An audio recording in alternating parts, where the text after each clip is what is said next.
नमस्कार मित्रों, एक प्रयास 2022 यूट्यूब चैनल में आपका स्वागत है।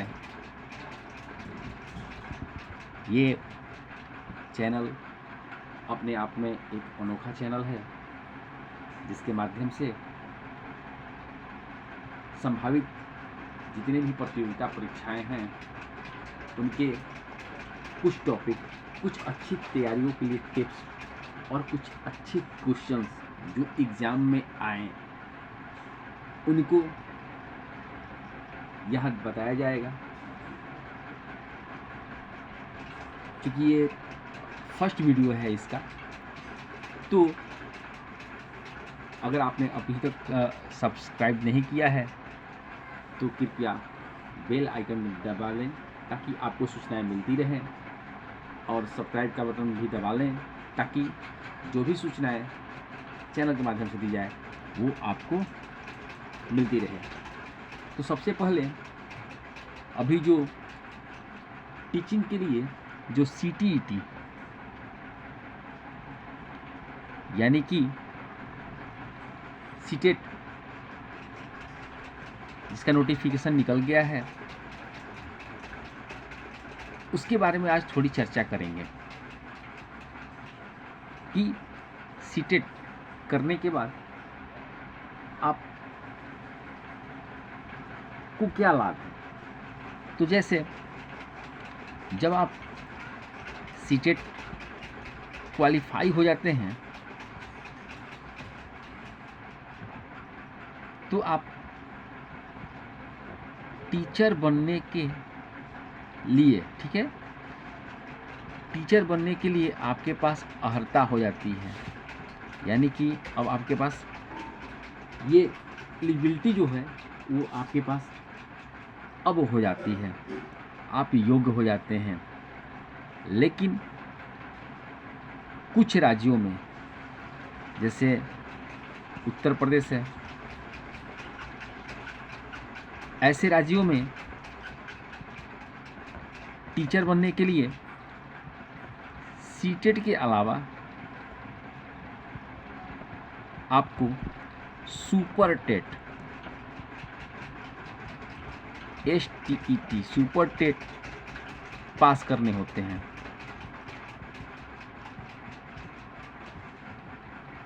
ठीक है, तो जब भी कोई भी हम एग्ज़ाम देते हैं तो उस एग्ज़ाम के कुछ पैटर्न्स होते हैं, कुछ सिलेबस होते हैं, कुछ सब्जेक्ट्स होते हैं। जैसे अगर हम सीटेट की बात कर लें तो इसमें कक्षा 1 से 5 तक और कक्षा 6 से 8 तक, ठीक है, इसके लिए परीक्षा का आयोजन CTET के माध्यम से होती है। यानी कि सीटेट के माध्यम से कक्षा 1 से 5 तक के और 6 से 8 तक के लिए शिक्षक बनने के लिए ये आपको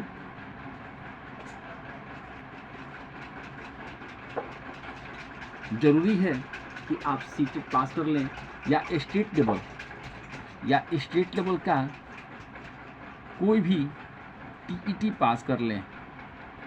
ठीक है, तो ये 1 से 5वीं और 6 से 8वीं के लिए ये पेपर करवाते हैं। अब 1 से 5वीं के लिए क्या क्या पढ़ना होगा, कौन कौन से सब्जेक्ट से क्वेश्चन आएंगे। अगर आप आर्ट्स साइड से हैं, फिर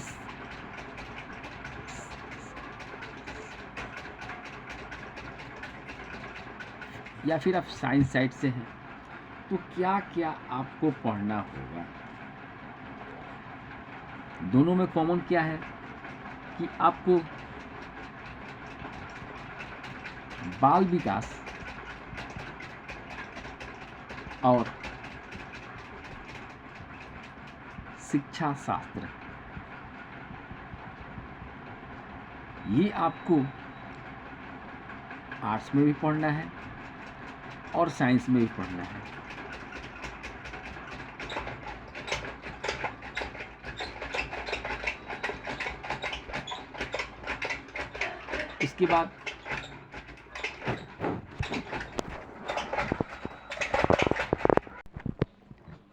इसके बाद अगर आप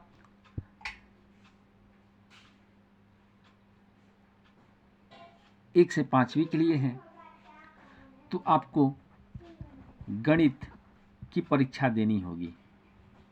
ठीक है, इसमें भी गणित की परीक्षा आपको देनी होगी। ठीक है, अगर आप आर्ट्स के लिए हैं तब आपको पर्यावरण विज्ञान इसमें भी देने हैं, इसमें भी देने हैं। और चौथे नंबर पे आपको अंग्रेजी, ठीक है, या हिंदी, ये आपके प्रथम पत्र हुए। ठीक है, आपको आर्ट्स में भी देने हैं, आपको साइंस में भी देने हैं। और उसके बाद आप अंग्रेजी, हिंदी में से दोनों में से कोई एक, या फिर संस्कृत, या 18 भाषाओं में से किसी एक, जो आपको अच्छे लगते हैं, जिसकी पढ़ाई आपने की है, या जो आपकी अच्छे जानकारी में है, उसको आप द्वितीय भाषा के रूप में, यानी कि द्वितीय पत्र के रूप में आप ले सकते हैं। और ये इसमें भी पढ़ना है। दोनों में डिफरेंस बस सिर्फ इतना है कि कक्षा 1 से 5 तक, ठीक है, कक्षा 1 से 5 तक आर्ट्स और साइंस के दोनों के एक ही शिक्षक होते हैं। यानी कि एक ही शिक्षक आर्ट्स भी पढ़ाएंगे और साइंस भी पढ़ाएंगे, क्योंकि 1 से 5 तक, ठीक है, विज्ञान और कला के अलग अलग विषयों के शिक्षक नहीं नियुक्त किए जाते हैं। ठीक है, यानी कि दोनों के लिए, आर्ट्स के लिए भी और साइंस के लिए भी, दोनों के लिए एक ही शिक्षक होंगे। यानी कि कक्षा 1 से 5 के लिए अगर आपने फॉर्म अप्लाई किया है तो आपको बाल विकास और शिक्षा शास्त्र, गणित, पर्यावरण विज्ञान, अंग्रेजी अथवा हिंदी, ठीक है, प्रथम पत्र में आपको ये देना है। और द्वितीय पत्र में आपको अंग्रेजी, हिंदी अथवा भारत के 18 भाषा जिसको अधिमान्यता मिली है उसमें से किसी एक भी भाषा का आप उपयोग कर सकते हैं, आप उसकी पढ़ाई कर सकते हैं। तो ये तो कक्षा 1 से 5वीं तक की थी। लेकिन अगर कोई 1 से कक्षा 6 तक के लिए अगर शिक्षक बनने की योग्यता रखते हैं, बनना चाहते हैं, तो उन्हें कोई अलग से स्पेशल तैयारी ज़्यादा नहीं करनी है। ठीक है, उसको भी मैं बता दे रहा हूँ कि उनके लिए क्या करना होगा। अगर हम बात करते हैं सीटेट के कक्षा 6 से 8वीं तक के लिए शिक्षक बनने की जो पात्रता है उसमें हमें क्या पढ़ना है।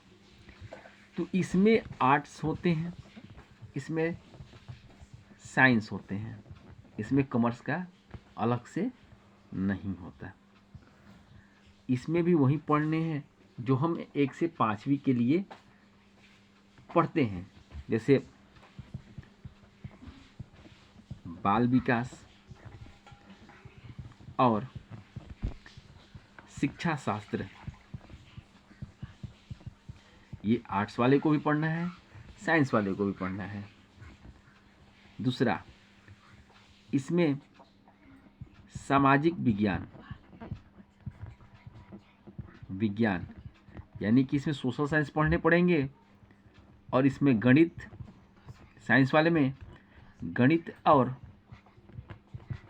विज्ञान, इनसे प्रश्न आएंगे। और तीसरे नंबर पे पर्यावरण अध्ययन,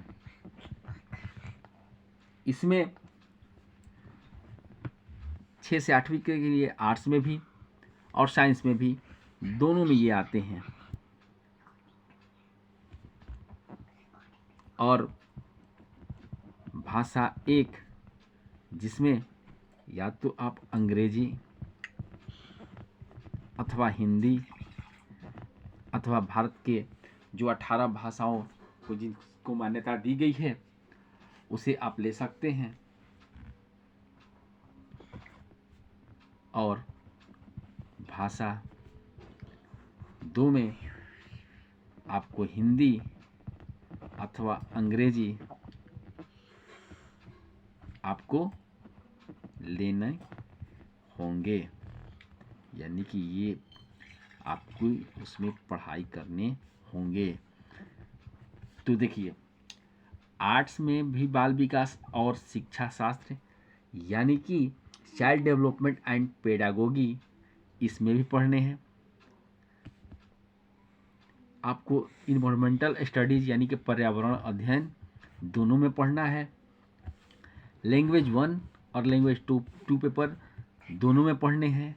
बस केवल आर्ट्स और साइंस में डिफरेंस ये है कि आर्ट्स में चूंकि आप सोशल साइंस के स्टूडेंट हैं तो आपको सोशल साइंस अलग से पढ़ने पड़ेंगे, और साइंस में आप मैथ और साइंस दोनों की पढ़ाई आपको करनी पड़ेगी। तो ये तो एक हल्का सा रूपरेखा था। अगर आप एनसीटी की साइट पर भी आएंगे या फिर आप सीटेट की साइट पर जाएंगे तो उसमें ये क्लियर कर दिया गया है कि कहाँ कैसे कैसे क्या व्यवस्था है, जिस व्यवस्था के तहत एग्ज़ाम्स लिए जाएंगे, किस सब्जेक्ट से लिए जाएंगे। अब कितने कितने क्वेश्चंस आएंगे मैं ये बता दे रहा हूँ। अगर कक्षा 1 से 5 की में या 6 से 8 की भी बात की जाए तो बाल विकास और शिक्षण शास्त्र से आपका 30 अंक का क्वेश्चन आता है। प्रत्येक क्वेश्चन 1 अंक के होंगे, यानी 30 अंक इससे होंगे, और 30 सोशल साइंस या गणित या विज्ञान यानी कि मैथ और साइंस से होंगे।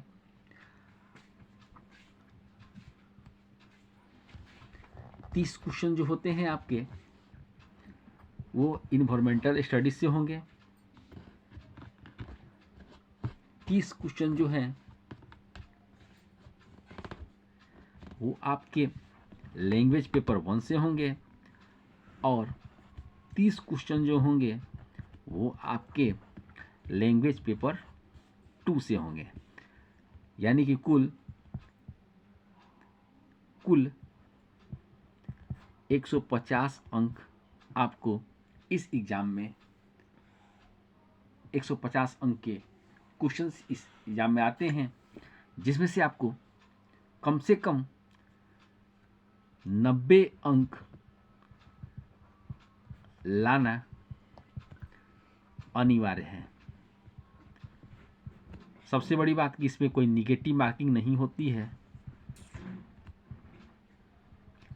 निगेटिव मार्किंग नहीं है, यानी कि आप सभी क्वेश्चन को अटेम्प्ट कर सकते हैं। 150 क्वेश्चन को आप अटेम्प्ट कर सकते हैं। ये तो था आपको कि कहाँ से क्वेश्चंस आएंगे, कैसे क्या करना है। लेकिन अब मैं आपको एक एक करके, जैसे बाल विकास और शिक्षा शास्त्र से कुछ क्वेश्चनों को दिखाऊंगा कि किस ढंग के क्वेश्चंस एग्जाम्स में आते हैं, कैसे आपको तैयारी करने हैं, और मैं किस तरह आपकी सहायता कर पाऊंगा अपने इस YouTube चैनल के माध्यम से, जिसका नाम है एक प्रयास 2022। इस YouTube के माध्यम से मैं आपको आपके लक्ष्य तक पहुंचाने का प्रयास करूंगा। तो आते हैं हम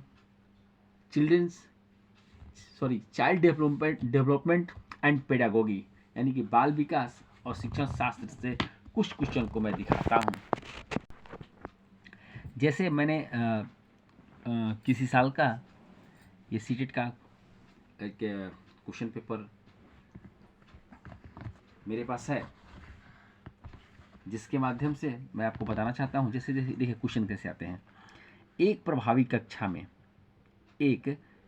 कक्षा में क्या हो सकता है? बच्चे हमेशा उत्सुक और तैयार रहते हैं क्योंकि शिक्षक उनकी प्रत्यास्मरण योग्यता का आकलन करने के लिए नियमित रूप से परीक्षा लेता रहता है। या दूसरा, बच्चे शिक्षक से डरते हैं क्योंकि वह मौखिक और शारीरिक दंड का प्रयोग करता है। तीसरा, बच्चे शिक्षक का सम्मान नहीं करते हैं और जैसे उन्हें अच्छा लगता है वैसे ही करते हैं। चौथा, बच्चे अपने अधिगम को सुगम बनाने के लिए मार्गदर्शन एवं सहयोग हेतु शिक्षक से सहायता लेते हैं।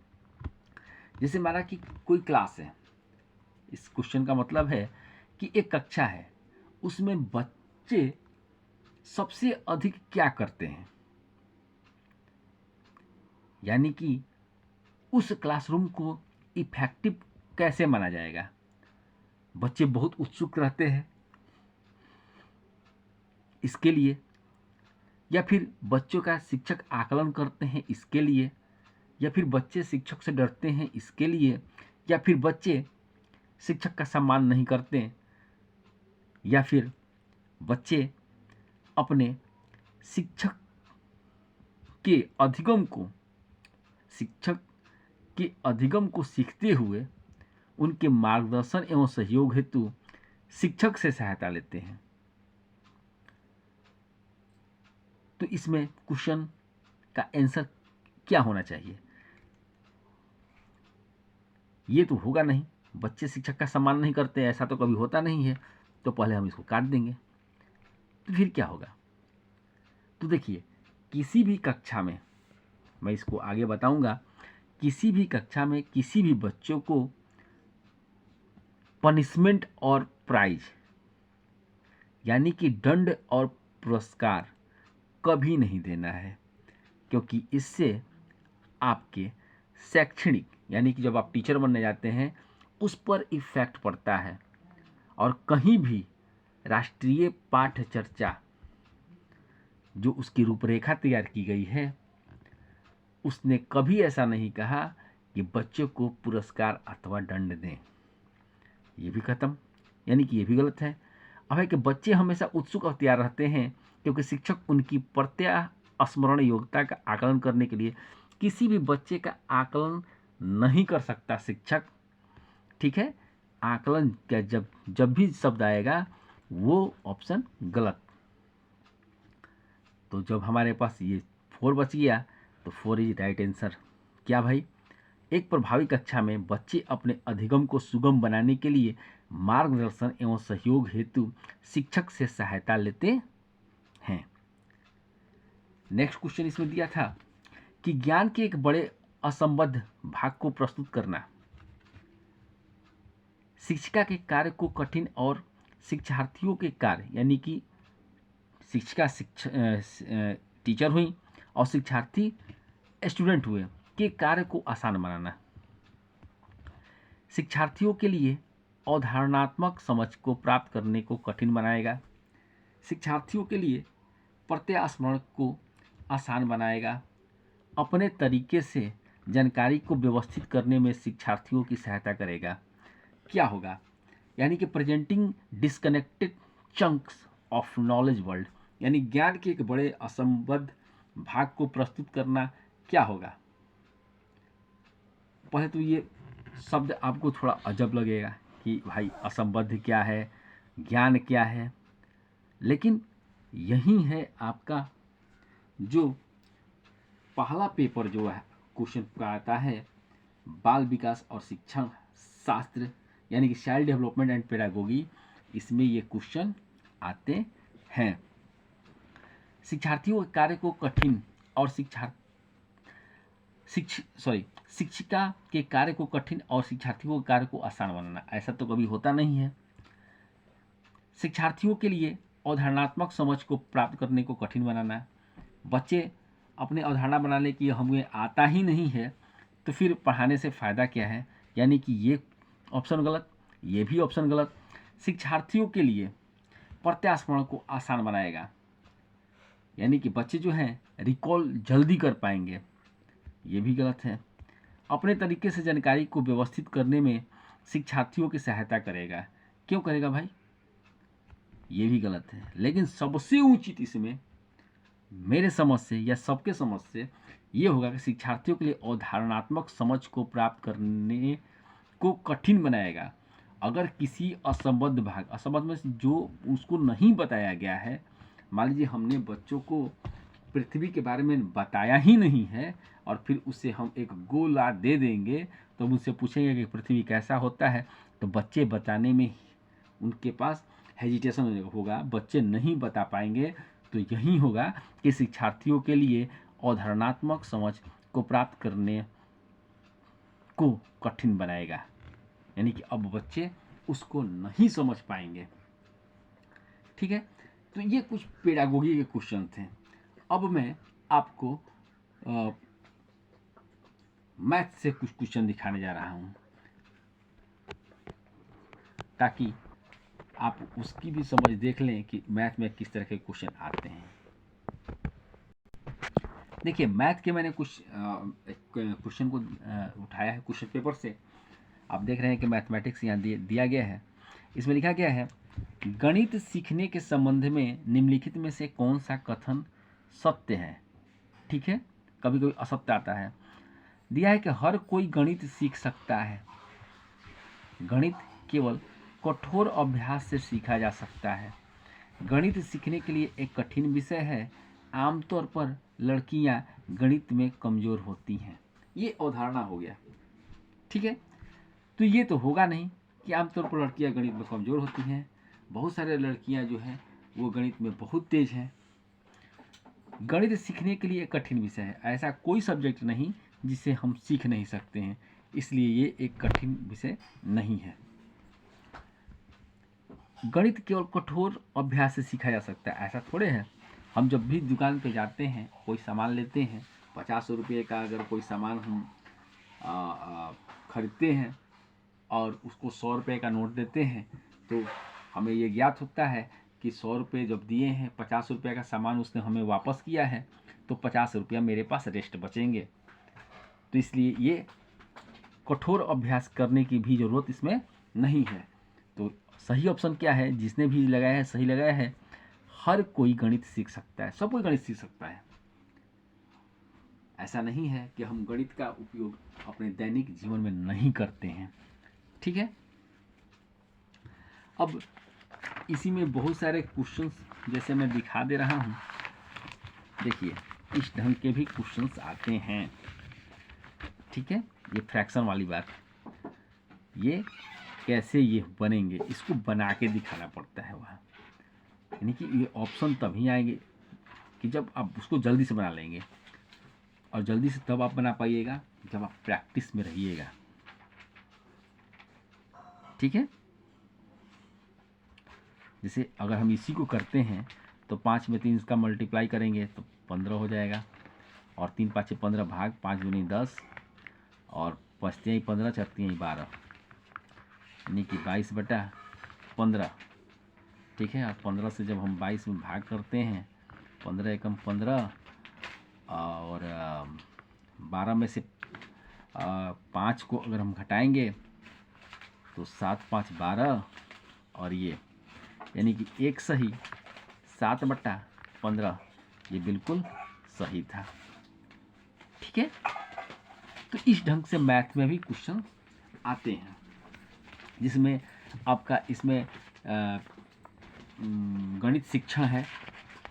ठीक है, आपको मैथ बनाने भी पड़ेंगे, केवल मैथ शिक्षण से ही नहीं होगा, मैथ इसमें बनाने भी पड़ते हैं।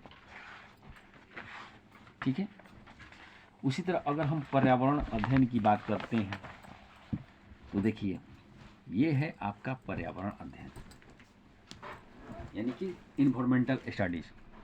इसमें भी क्वेश्चन उसी ढंग का देता है जिस ढंग से हम उसको समझ पाते हैं। जैसे दिया है क्वेश्चन, अभय ने अपने छात्रों से उन बीमारियों पर समूहों में एक सर्वेक्षण करने के लिए कहा जिनसे उनके पड़ोस के लोग पीड़ित थे। पाठ्य पुस्तक में सर्वेक्षण का उल्लेख नहीं किया गया था। पाठ्य पुस्तक में सर्वेक्षण का उल्लेख नहीं किया गया था। इस शिक्षण अधिगम की रणनीति के लिए कौन सा विकल्प प्रासंगिक नहीं है? जब भी आप एग्जाम में जाएं तो अगर नहीं है तो उसको राउंड कर दे, ताकि बार बार फोकस ये होता रहे कि आपको नहीं है। अब जैसे हम सीबीटी पर परीक्षाएं देंगे, यानी कंप्यूटर बेस्ड टेस्ट, क्योंकि सीटेट ने पहले से ही कंप्यूटर बेस्ड टेस्ट लेना शुरू कर दिया है, तो सीबीटी में हमें तो नहीं को हम राउंड नहीं कर सकते हैं, लेकिन वो बोल्ड रहेगा, यानी कि वो जो है वो बोल्ड रहेगा, नहीं वाला ऑप्शन, ताकि आपको बार बार वो दिखाई देगा। अब देखिए इसमें क्या है, इसने बच्चों को डेटा हैंडलिंग समझने और एक साथ काम करने में सक्षम बनाया। यानी कि जो भी डेटा कलेक्शन होता है, जो भी आंकड़े हम लोग एक साथ इकट्ठा करते हैं, उसको समझने के लिए सक्षम बनाया गया है। इससे समुदाय को उन बीमारियों को समझने में मदद मिली जिनसे वो पीड़ित थे, कि भाई ये बीमारी कैसे हो रही है, कैसे नहीं हो रही है। लेकिन कह रहा है कौन सा विकल्प प्रासंगिक नहीं है। इसने समुदाय के साथ बातचीत करने का अवसर प्रदान किया। बच्चे जाएंगे, पूछताछ करेंगे तो बातचीत तो करेंगे ही। इससे बच्चे को वास्तविक जीवन के साथ सीखने में मदद मिली। तो भाई सही है, ये तो मदद मिली है, इनसे समुदाय में बातचीत करने का अवसर भी मिला है, उन बीमारियों को समझने के में भी मदद मिली है जिनसे वो पीड़ित थे। लेकिन इससे बच्चों को डेटा हैंडलिंग समझने, कैसे डेटा हम लोग इकट्ठा करते हैं, कैसे आंकड़े को हम लोग एक साथ समावेशन करते हैं, एक साथ हम लोग इकट्ठा करके रखते हैं, इसका कहीं भी किसी भी प्रकार का बच्चे नहीं समझ पाए कि कैसे उसको करना है, और एक साथ काम करने में सक्षम बनाया। अगर एक साथ सारे लोग करेंगे तो सारे लोग एक ही डेटा को इकट्ठा कर लेंगे। इसलिए इस काम को करने के लिए ये शब्द प्रासंगिक नहीं है, यानी कि ऑप्शन नंबर ए जो है वो राइट है। इसी तरह पर्यावरण में बहुत सारे क्वेश्चन आते हैं, जिसमें टीचिंग वाले भी क्वेश्चन आएंगे, आपके पर्यावरण से क्वेश्चन आएंगे, और सबसे बड़ी बात कि एनसीएफ से क्वेश्चन आते हैं। ठीक है, राष्ट्रीय पाठ्यचर्या फ्रेमवर्क, जिसका मैंने पहले भी नाम लिया था, इससे भी बहुत सारे क्वेश्चन आते हैं। ठीक है, तो एनसीएफ 2005 होता है, कभी भी एनसीएफ 1998 नहीं होता है। ये जिसने भी लगाया गलत लगाया है। एनसीएफ जब भी होगा एनसीएफ 2005 होता है। अब इसमें देखिए क्वेश्चन, भारत में किस क्षेत्र में स्थानांतरित खेती की जा, क्या रिवाज है? एक जगह से खेती को दूसरी जगह ले जाया जाता है। ये सब चीज़ें जो हैं ये अभी से लग के पढ़ना होगा। ठीक है, और पढ़ने के बाद तब आपकी अच्छी समझ बन पाएगी। और पहले तो समझना होगा कि ये है क्या। मैं अभी तो थोड़ा आपको हल्का हल्का बता दे रहा हूँ, मैं विस्तार से आपको सारा कुछ बताऊंगा, लेकिन मैं पहले दिखाना ये चाहता था, मेरा मकसद ये था कि आप क्वेश्चन को देख पाएँ, किस भाग में कौन से क्वेश्चन आते हैं, मैं उसको क्वेश्चन पेपर के माध्यम से आपको दिखा रहा हूँ। जैसे देखिए मैंने कहा था कि इंग्लिश, ठीक है, आप इंग्लिश भी ले सकते हैं, आप हिंदी भी ले सकते हैं, आप संस्कृत ले सकते हैं। जो लोग संस्कृत लेंगे उनके लिए अलग से एक क्वेश्चन पेपर मिलेगा, या जो दूसरी भाषाएं लेंगे उसके लिए उनको अलग से एक क्वेश्चन पेपर मिलते हैं। लेकिन सीबीटी में, कंप्यूटर बेस्ड टेस्ट में, वो एक साथ दिखाई देंगे। आपको वो सेलेक्ट करना है। अगर किसी ने हिंदी सेलेक्ट किया है प्रथम भारतीय भाषा, तो वो हिंदी की देंगे, और अगर किसी ने द्वितीय भारतीय भाषा में संस्कृत को सेलेक्ट किया है तो संस्कृत में क्लिक करेंगे, और जो ये गलती करेंगे उनकी रिजल्ट नहीं आएगी। देखिए इसमें हिंदी, इंग्लिश और इसमें हिंदी एक साथ दिया हुआ है। लेकिन जो लोग पहले भाषा में उन्होंने सेलेक्ट किया है, जिसको उसको जैसे हिंदी किसी ने किया है तो हिंदी का देगा, किसी ने इंग्लिश किया है तो इंग्लिश से वो अपना देंगे। अब आती है बात